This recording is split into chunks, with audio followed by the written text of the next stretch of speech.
اس کے بعد اگلا سوال ہے عامر سلطان صاحب کوئی ہیں، سلام کر رہے ہیں، کہہ رہے ہیں کیا منکرین حدیث اسلام میں داخل مانے جائیں گے؟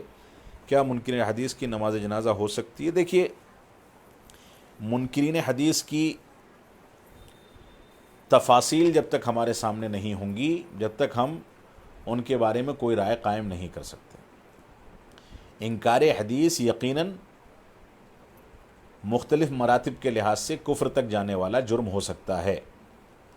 لیکن انکار حدیث کی بنیادیں کیا ہیں، اس نے ایسا کیوں کہا، اور اس کے اوپر فتویٰ لگانے سے پہلے ہم نے اتمام حجت کی یا نہیں کی، اس کو سمجھایا، اس کی اصلاح کی کوشش کی یا نہیں کی، اس کو تفصیل سے بیٹھا کر کے سمجھایا، اس کے سامنے بات رکھی یا نہیں رکھی، یہ ساری کی ساری تفاصیل دیکھنی ہوں گی، اور اس کے بعد ہی اس کے بارے میں کوئی فیصلہ کیا جائے گا۔ اب جہاں تک مسئلہ ہے جنازے کی نماز ہو سکتی ہے کہ نہیں ہو سکتی، اگر منکر حدیث اپنے انکار حدیث کے عقیدے پر فوت ہو جاتا ہے اور اس کے اوپر علماء اسلام کی کسی کمیٹی نے کفر کے ضوابط کو جمع کر کے مکمل حجت قائم کر کے اور سارے کے سارے شرائط مکمل کر کے کفر کا فتویٰ نہیں لگایا ہے، تو اس کی نماز جنازہ پڑھی جائے گی۔ یہ ایک الگ مسئلہ ہے کہ کبار علماء، بڑے علماء جو اس کی اس غلطی سے واقف ہیں، وہ اس کی نماز جنازہ سے اس وجہ سے پرہیز کر سکتے ہیں کہ لوگ عبرت حاصل کریں، لیکن جب تک باقاعدہ علماء کی ٹیم حجت قائم کر کے اس پر کفر کا فتویٰ نہ لگا دے، جب تک وہ مسلمانوں میں شامل مانا جائے گا اور اس کی نماز جنازہ بھی پڑھی جائے گی، اگرچہ اس کا جرم جو ہے وہ بہت خطرناک جرم ہے، اور ایسے مجرم سے عام طور سے علماء کرام کو دوری اختیار کرنی چاہیے، اس کو سمجھانا چاہیے، توبہ کرتا ہے تو ٹھیک ہے، نہیں کرتا ہے تو ایسی صورت میں اس کا بائیکاٹ کیا جائے گا، اور عام لوگ اگر اس پر فتویٰ نہیں لگائے تو عام لوگ اس کی نماز جنازہ، اس کے رشتہ دار اور اس کے آس پاس کے لوگ پڑھ کر کے اس کی تدفین کر دیں گے۔ لیکن اگر یہی صورتحال اسلامی ملک کے اندر پیش آتی ہے تو اس کی نوعیت مختلف ہو سکتی ہے۔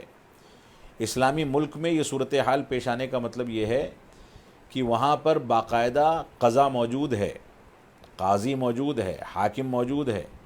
اگر اس تک یہ خبر پہنچتی ہے کہ فلاں انسان کسی صحیح حدیث کا انکار کرتا ہے اور صراحت کے ساتھ انکار کرتا ہے، تو ایسی صورت میں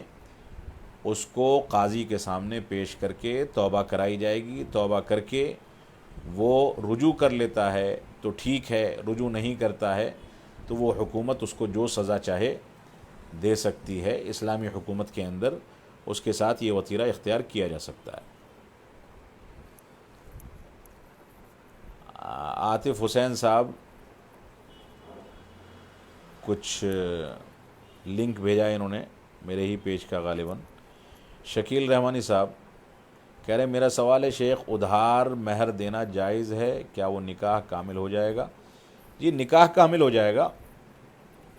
مہر ادھار کرنے پر بھی نکاح مکمل ہو جائے گا، اگرچہ افضل یہی ہے کہ مہر یدم بیدن یعنی ہاتھوں ہاتھ دے دی جائے، فوراً ادا کر دی جائے، نکاح کے وقت ہی لڑکی کے حوالے کر دی جائے۔ لیکن اگر لڑکا اس کو ادھار کرتا ہے اور اس کے ادھار کرنے پر لڑکی راضی ہو گئی، اس کی ہونے والی بیوی راضی ہو گئی، تو ایسی صورت میں یہ ان دونوں کا معاملہ ہے، وہ بیوی کا حق ہے، وہ چاہے تو ادھار پر راضی ہو جائے، چاہے تو مہر کو وہ معاف کر دے۔ لیکن افضل اور بہتر یہی ہے کہ مہر نکاح کے پہلے ادا کر دی جانی چاہیے، ایجاب و قبول سے پہلے ادا کر دی جانی چاہیے، تاکہ اس چیز کو زیادہ سے زیادہ رواج مل سکے اور لڑکیوں کے حقوق ادا ہو سکیں۔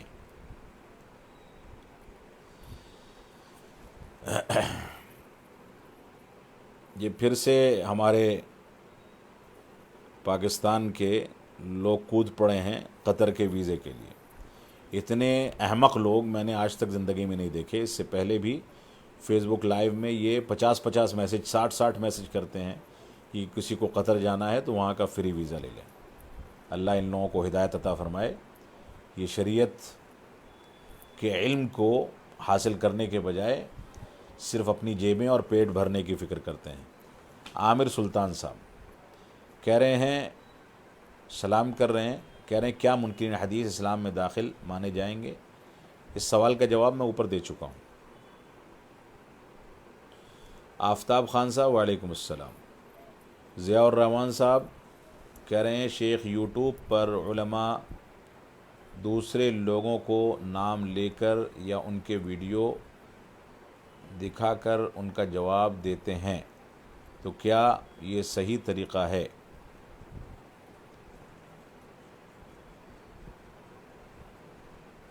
دیکھیے، اگر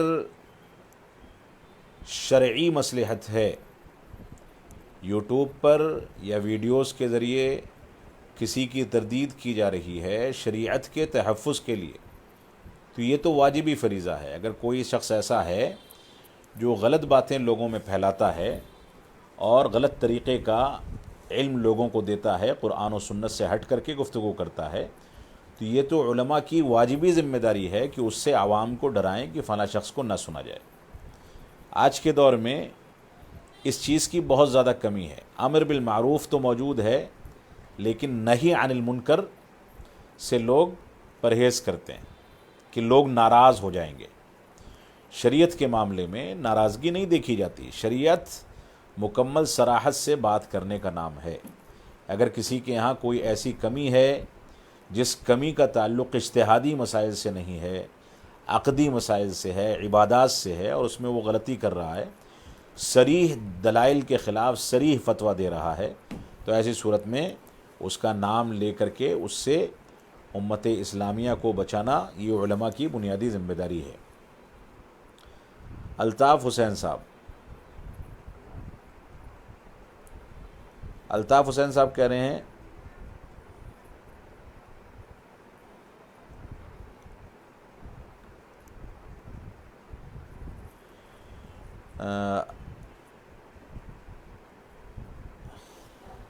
سوال آپ